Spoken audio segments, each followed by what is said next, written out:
Hello everyone, it's Ranston here, and it's the first day for Dawn Trail. So while I should probably be getting to the MSQ at some point, I am curious how PvP is gonna work out for the new jobs, Viper and Pictomancer. So we're gonna start off with Viper here. I think it's the more interesting of the two, because I've already kind of initially looked over their abilities and whatnot. But this is still my first, overall impressions about the jobs. Um, Viper seems to fit a very interesting role. So we're going to start off looking at the PvP profile here. So your basic combo, mashing your one button, you're going to start off with Steel Fangs, just basic damage. Hunter's Sting, which gives you Hunter's Instinct. It's going to up your damage by 10%. And then if you go further into the combo and get Hunter's Sting again, you're going to extend it to about 30 seconds. So all of your abilities are going to do at least 10% more damage, as long as you're keeping your buffs up. Barbarous Bite, just another 5,000 damage. Piercing Fangs is 3,000 damage. Good way of looking at this is kind of a combo reset.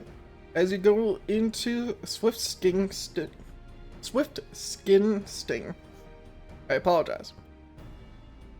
This one is going to grant us Swift Scaled, and it's going to reduce our weapon's skill recast time. And it follows the same trend as Hunter's Sting. So Vipers, once they go through their initial combo, are going to be able to also hit harder and just cast faster. Which means a dancer partner? Dancers! You should probably give your buffs to Viper. Viper's gonna be able to make a lot of good use out of that buff. Out of all of your buffs, actually. I think a Viper playing in tandem with a dancer is going to be one of the more scary things in Crystalline conflict. And possibly frontlines, but frontlines I got so many people. Outside of our basic combo here, we're going to dive into the actions. Now the actions seem terrifying, but that's only because of your limit break, so we'll get to that. Now it's going to start off with Hunter's Snap. It's going to do 8,000 damage. It's going to grant you Hunter's Instinct immediately. So if you want to, you can just proc into this, and then go into your basic combo with your damage up, and then extend it to 30 seconds. Or you could go right to Swift Skin's Coil. That's my ID.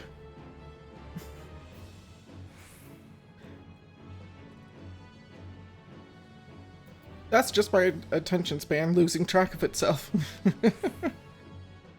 So, Hunter Snap will change into Swift Skin's Coil. But this is just a faster way of getting your buffs online instead of going through your whole combo. Especially if you're not able to really duel it out with someone. Or you're waiting on these cooldowns to come back. So yeah, that does 8,000 damage. You got your Serpent's Tail, which just changes to a whole bunch of other abilities depending on certain requirements being met. Which is this little button here. So for example, if I Hunter Snap, I'll change to the Twin Fangs Bite, which is down here. And this is where Viper gets really interesting, but we'll go back to that. Now, on top of your actions here, we have Uncoiled Fury. It's going to deliver an attack of 8,000 to the target and all enemies around it, so your AoE damage. But if you're only hitting one person, you're going to bump it up 50% to make it a 12,000 damage nuke. That will proc into a separate ability. Slither is your dash just to help you keep up with people, but for 10 seconds, you'll see you have a little buff there. It's going to up your weapon skill damage by 25%.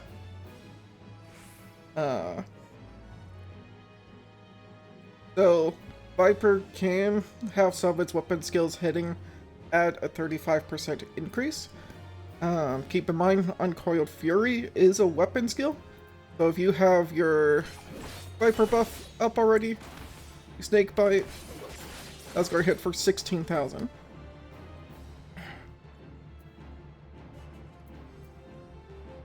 Then you have Snake Scales, which is the Viper's defensive ability. Really interesting ability to me. So, you're going to flat reduce your damage taken by 50%, so you're already just a great staller, and it's going to make you immune to basically every debuff in the game. I think the only debuff that's not listed here is Polymorph, so white mages are going to be the bane of everyone's existence still. But you proc into Snake Scales, little shield goes up. After 2 seconds, you're going to let out a burst of damage. You will have a additional shield. I believe it's 6,000. So it grants armor scale to self, which is your barrier. It's going to nullify damage equal to 6,000 damage. Now, if that barrier breaks, because they are still focusing you, even though you're taking half damage, but once that barrier does break, you're going to extend Backlash, which is the second ability you saw proc here. I think, yeah, so Backlash is right here, but we'll read that in a moment. So Backlash is going to get buffed to where it's going to double its potency. If the barrier is broken, potency is doubled, and instead of hitting in 5 realms, it's going to hit in 15. So I believe it would hit this target over here, for example. So that's about Dancer. If you play Dancer, that's about the range for their honing dance to hit people. When you proc honing dance as the actual attack. Not the initial dance. The initial dance is 5 realms, like this ability. The 15 is going to hit all these other dummies. Now, Backlash itself, it's just going to say it's going to do 6,000 damage, and then it absorbs 50% of the damage dealt as HP, and range is increased by 15 realms, and potency is doubled if under the effect of Snake's Bane. So this is a very potent defensive ability. I expect to see this getting the first nerf, if it's supposed to be nerfed. I think 50% is really strong. If you pair that with, say, Dancer buffs this by 10%, that's now 60%. I believe Paladins, I haven't played Paladin in a while, also apply a defensive buff with their cover. Not the ability that would make the Paladin take damage for them instead, but there's a different ability that reduces the damage they take. Summoner could also, so you could have a Dancer and a Summoner buff up a Viper. Because Summoner should be 20% if I remember right. Alright, I'm in combat.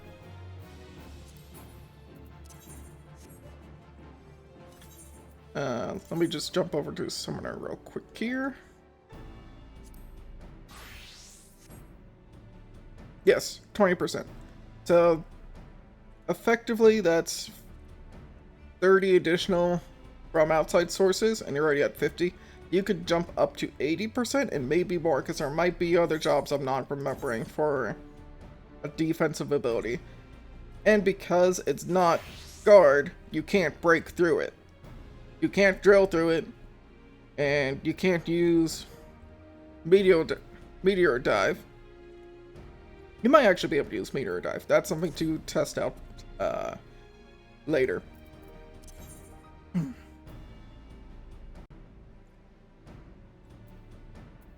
Alright, and then we get to Rattling Coil. Now, this one is why these other two abilities are probably really annoying. Because it affects Snake Scales and Uncoiled Fury. And resets their cooldowns. Oh boy. So that means I can buff up my damage. increase my weapon skill. Go down here. Silver in. Do that.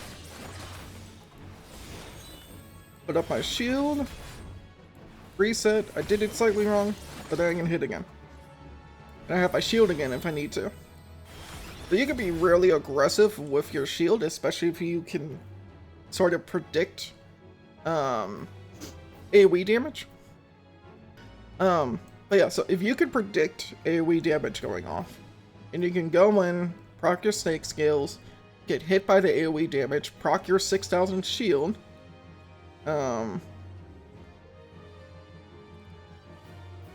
proc the buff to backlash.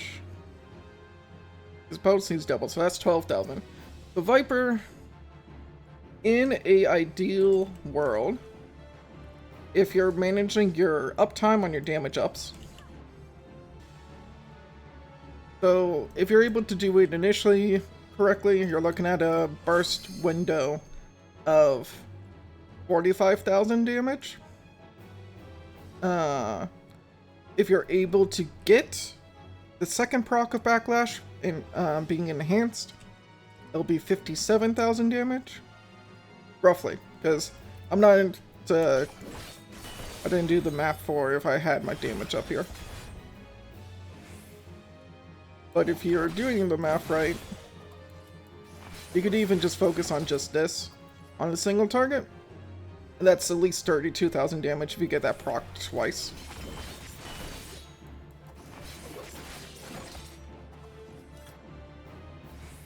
Actually, I think that's 33,000, technically. Which, I mean, for a lot of jobs, that's just half their HP gone. If you do that to someone solo, they're going to more than likely guard. And you do not want to guard against a Viper.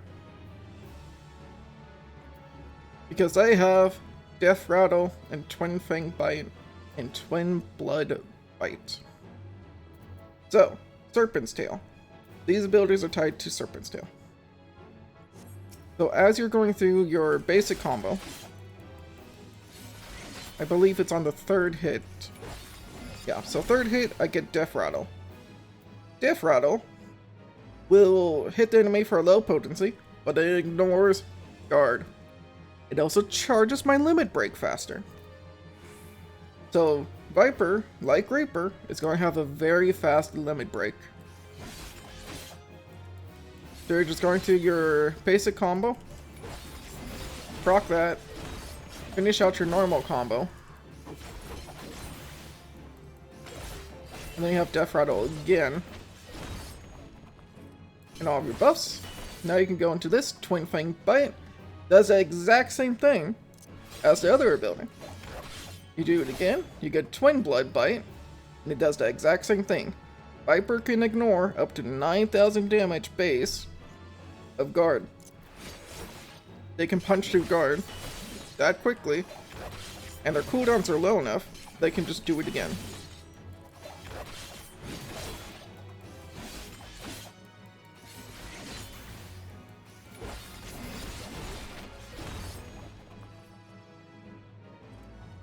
There's only a few jobs in this game that ignore guard or can break guard. So having another job be able to just deal with people that sit in guard on point, you might be thinking, 9,000 damage, that's not a lot. It does matter when you can't do anything else. Because if I knock someone down by 9,000 HP and I put them in kill thread of a machinist limit break, machinist can just time for when that guard goes down and just snipe them out of the playing field. Or if a bard silences you right as you get out of guard, you're already 9,000 HP down, that's just going to finish you off right there.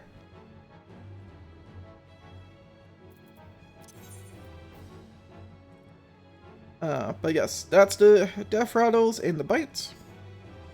Uncoiled Twin Fang is this ability. So if you use your Fury, you'll get Uncoiled Twin Fang as your last sort of anti-guard finisher. So really, we're just gonna proc this too. But I think the initial combo will be is once you have your damage buffs up,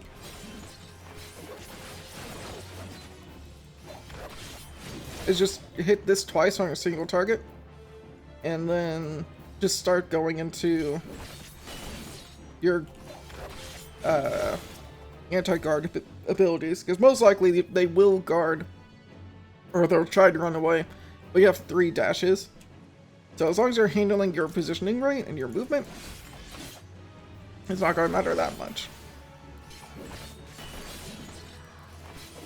Also, I didn't realize how far Viper is able to attack from. Well, I guess this is max melee range. This is nothing new. Now do be careful, because if you're going too hard on your combos, you might lose a tail attack. Which is a huge downside. Now, the last thing to go over here is the limit break. So, World Swallower, that's a name. This is going to do 10,000 damage to the target. It's going to grant you Reawaken. And it'll afflict the target with Noctis. Nash? I might be saying that wrong. But it's going to increase the damage that you deal to the target by an additional 20%. That's crazy. Because you can already have 35%. So now you're doing 55% more damage to a single target.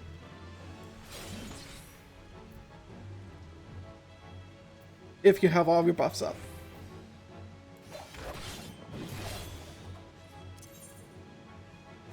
So, we're just going to proc the limit break. It also is going to apply heavy onto them, making it harder for them to get away from you. Heavy lasts for 5 seconds. Pretty potent. Definitely helps with the chasing and the idea that you're probably going to be the one who wants to assassinate a target. You're not going to be a full-out brawler like Samurai, Monk, and Reaper really end up being. But much like Ninja, and yet in its own little unique way, you're going to be trying to finish off targets, getting your resets, and then continuing on your sort of rampage. Now, let's limit break. So as you can see, we have our buff for 15 seconds. Our dual fang combo has changed to these first generation combos. We still have our Fury, Snake Skills, and we can also proc Ouroboros for 10,000 damage and extend our buffs. So let's see how fast we can go through limit break and how fast we are dishing out damage in our limit break. And then we'll talk about the actual abilities themselves.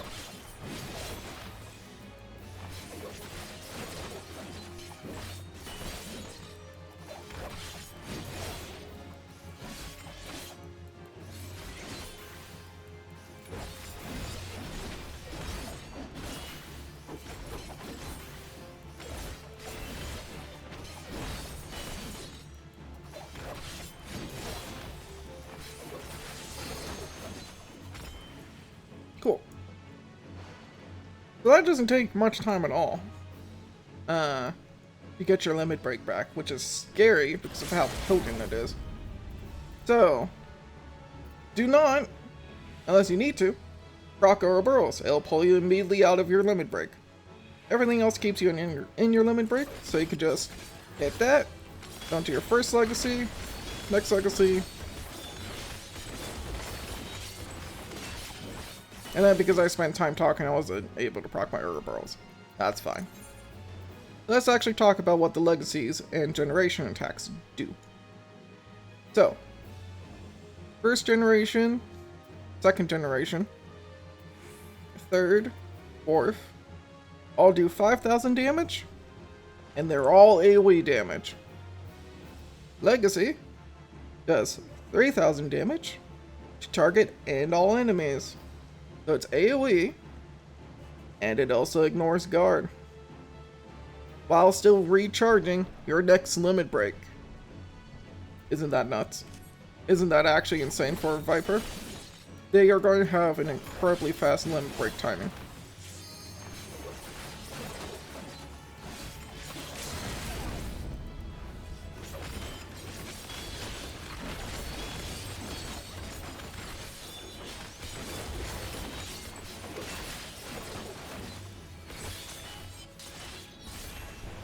Now, the important thing to keep in mind is that you can't refresh your buffs while your limit break's going. So ideally, you probably want to have your buffs already on a high cooldown.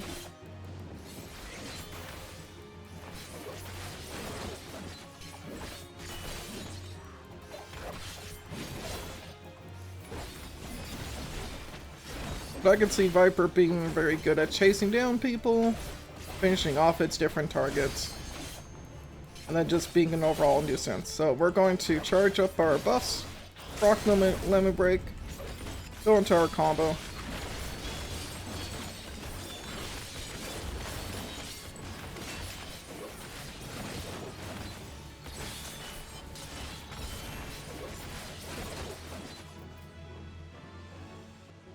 And that's it for Viper. I think, honestly, because of how fast everything goes in its limit break, and just its normal combo being more like anti-guard, this is going to be a very fun job to play for the Crystalline conflict or frontlines. As I said, Dancer paired up with a Viper, reducing their weapon skill recast, because all their abilities are weapon skills. All their abilities are weapon skills. Most of their... They have very potent weapon skills, is what I'm trying to say. So, giving them the assorted Dancer buffs is pretty huge. And then, of course, we don't know how... Rattling Coil is probably rarely strong, since its cooldown's reduced by 10%. Which I believe is 6 seconds. If my quick math is right, might be wrong. For every kill or assist. So if you kill off 5 people, that reduces this by 30 seconds, and then 30 seconds later, they rejoin the fight, and you can do it all again.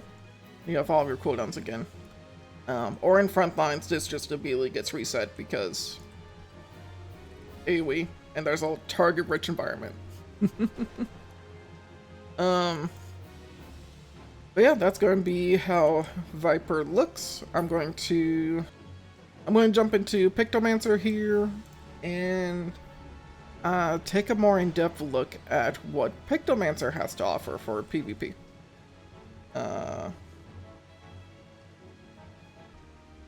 Alright, and here we are looking at Pictomancer next. This is just going to be a continuation on from looking at Viper. But nope, it's still going to be the same awkwardness. I can't get over it. It's just how my brain works. I think about too many things at once, and I shut down. So, that's going to be something to actually focus on, huh? So, Pictomancer. From what I initially looked at, and again, some of the abilities, a lot of these combo into just being the same buttons. Initially overwhelming, not that bad. I'm not quite sure what role Pictomancer fits yet. Because it has the potential for a lot of damage, but it has a lot of support. I think it's going to fit more the role that Summoner sort of fits in the Crystalline conflict, but it does it better. And that's kind of what I got from looking over all of this. Now, your basic combo is going to be Fire and Red. So, as long as you're not in your subtractive palette, this is going to be the combo list you go to. You're going to be attacking with Fire in Red, which is 3,000 damage, Arrow in Green, which is 4,000 damage, Water in Blue, 5,000, and then you go back to Fire in Red. Now, of course, because these are all instant, this makes you a very mobile threat, so you can get in and out of a fight very quickly. Now over here, we have Holy in White, and I'm going through it on the hotbar, because this is going to be easier to explain on the hotbar, and you'll see why in a moment. Now, Holy and White does 8,000 damage to target and all enemies near it, but it'll restore your own HP by 8,000. Pretty good HP. Pretty good heal. So if you're in danger, you can just spam out this and heal for 16,000. And then you have, obviously, Recuperate being of 15,000 instantly. But also the cooldown on this, not the worst thing ever. So if you're in a bind, you can use this to kind of kite, help yourself get away, and continue on with the fight.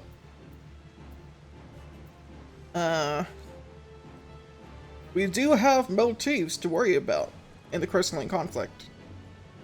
Now, unless I have misread something, there's no way to immediately cast these. You're going to have to stop and sketch.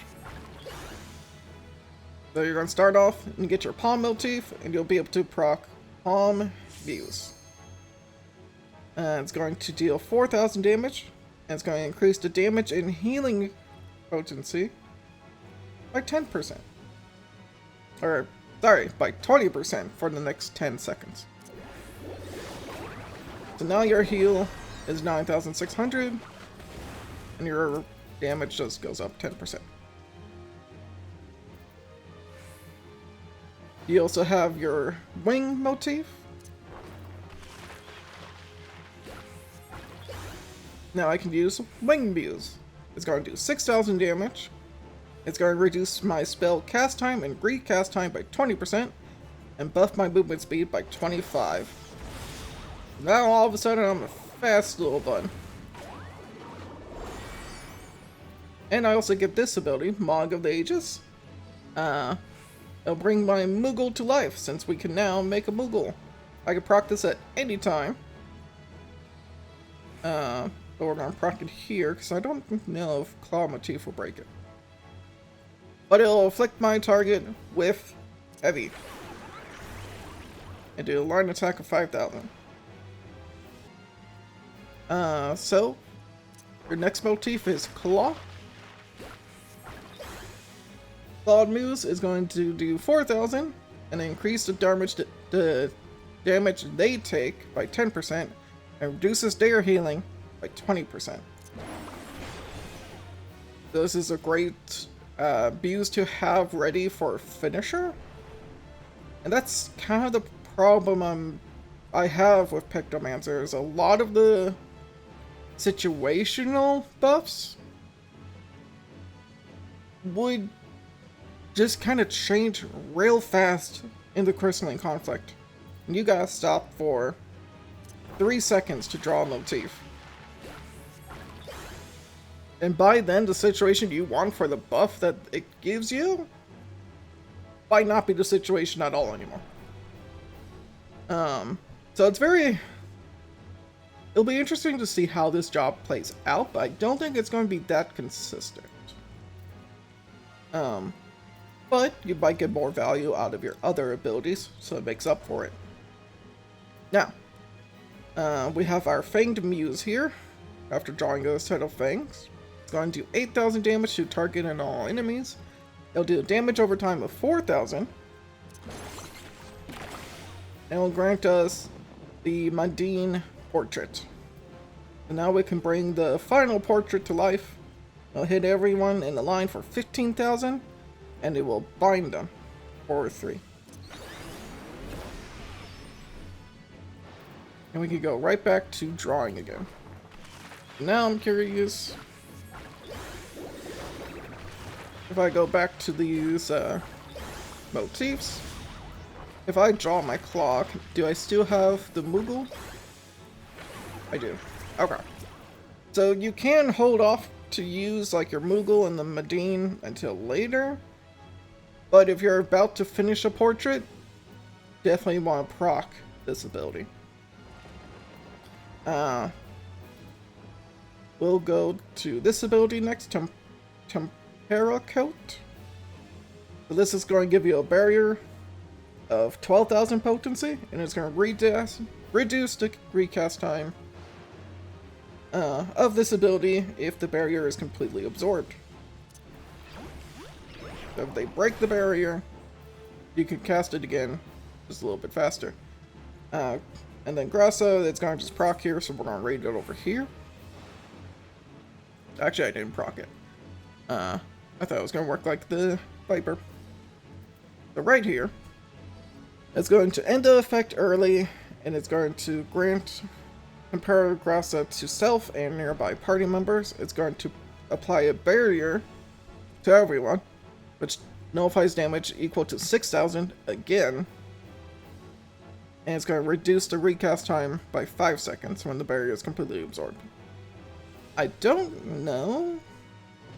My assumption is that if you get this off on 5 other people and it gets procced, it'll reduce the cast time fully because everyone reduces it.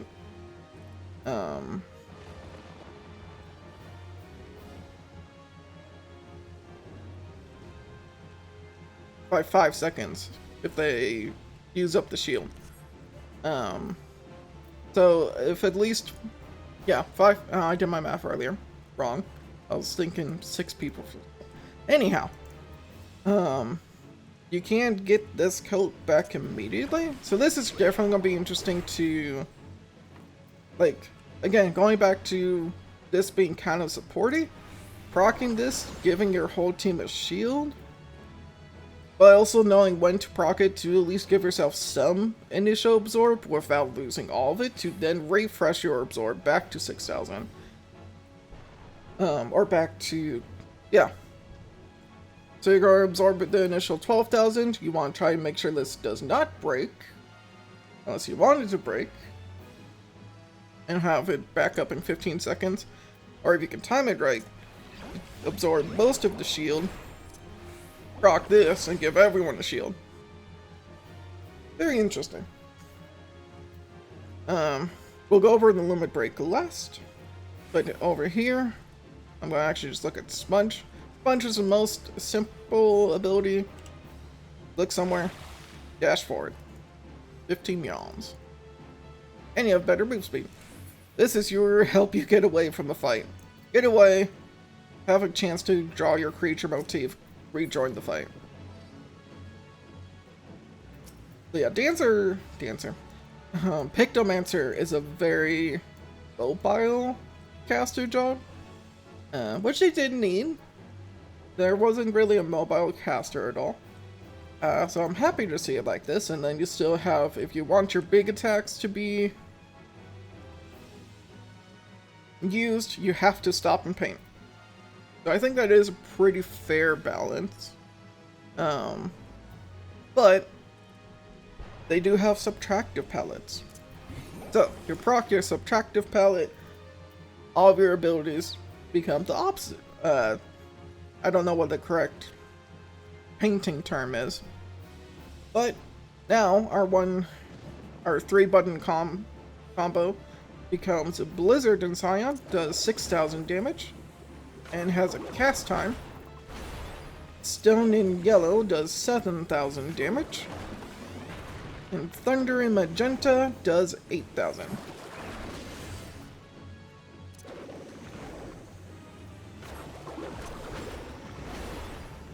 So if you have an opportunity to just stop, stand still, and do damage, changing your color palettes will allow you to just be a DPS damaging threat. You also get Comment in Black.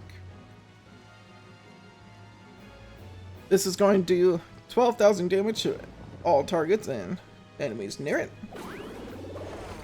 And this is instant cast as well. So you can potentially have 24,000 damage hit into a crowd. Or you can have this proc, and then, wait, nope, I'm thinking of the creature motif. So for the very start of a fight, if you have your creature set up, we're just gonna go through the creatures right now. Because of Palm Muse, you can start a fight, draw into a palm, and then for the very beginning of a fight, have the option to hit them for about 29,000. Hit the crowd for 29,000. And then if people try to dash onto you, you can just smudge out of there. Whoop. Or you can have your shield ready.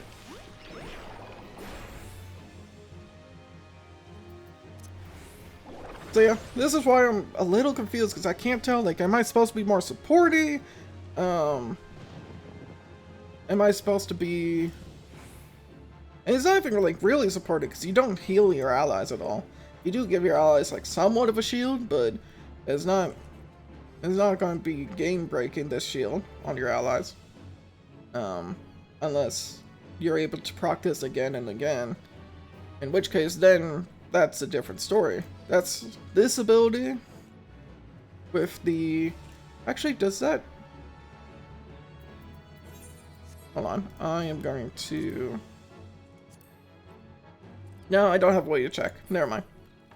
I don't think shields work that way, where if I have higher healing potency, the shield heals for higher. It does say it goes off of healing, though. So yeah. So you could technically have a stronger shield, because it's going to be equivalent to the heal of blah blah blah. But yeah, so if you're up in your healing potency, you're going up your shield amounts. Anyhow, limit break for Pictomancer. The advent of Choco Bastion.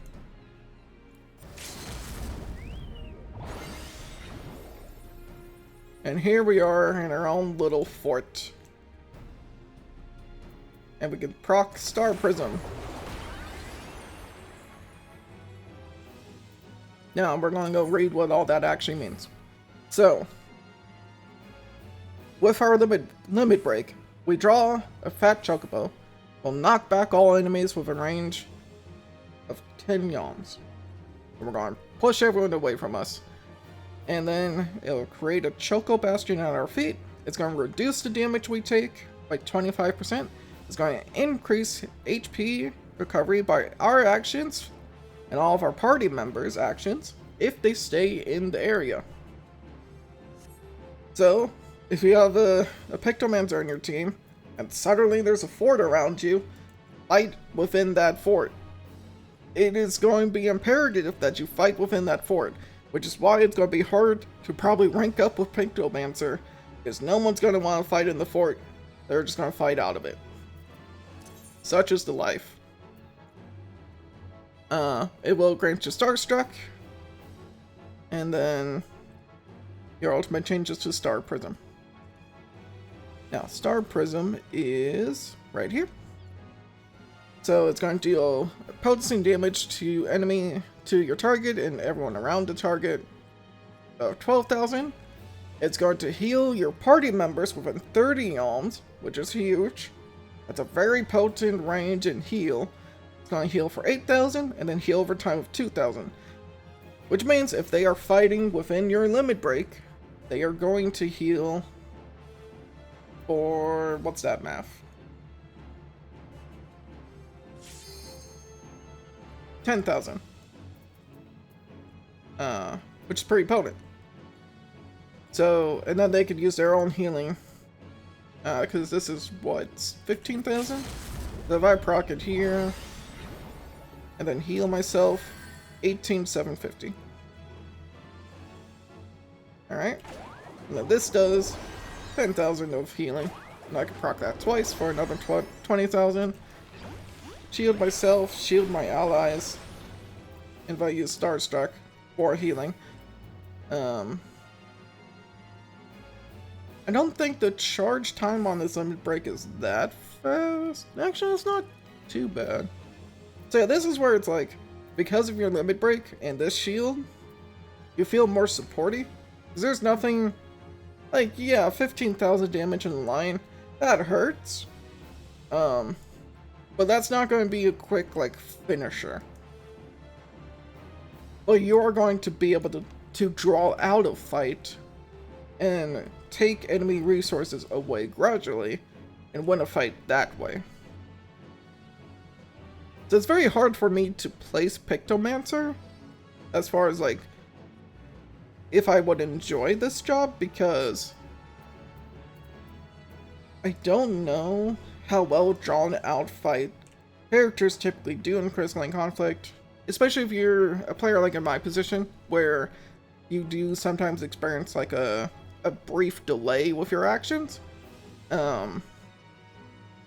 It becomes way harder to then time when you need certain abilities to proc, and a lot of the time the fight might just be over, or it might be moved. But I truthfully want to play through both of them, but between Pictomancer and Viper for PvP, I am much more interested in Viper for its abilities and rotation. And truthfully, that's what I'm going to be jumping into PvP with today. So do expect to see some more actual live gameplay with just as terrible commentary, because I obviously have the best commentary. But yeah, let me know what your guys' thoughts are. Have you been playing with the new PvP jobs as of yet, or have you just been focusing on getting them leveled up to 90 so you can go through the MSQ with them? I would like to hear everyone's initial thoughts on their day one adventure into Dawntrail. Yeah, that's going to be it for me. If you're seeing this video, it is very likely that I'm going to be live at twitch.tv/Ranston, where I'm going to be streaming my PvP journey through the initial few levels. And then I'm going to be doing some dungeon spams to... essentially, if I get too bad or tilted, I will be playing dungeons. But I don't think that's going to happen, because these jobs actually look really fun. And I'm really curious to figure out what's the more... I don't want to say optimal, but what's going to be a good way to play them. Anyhow, guys, take care, enjoy yourselves, and I hope to see you in Dawntrail.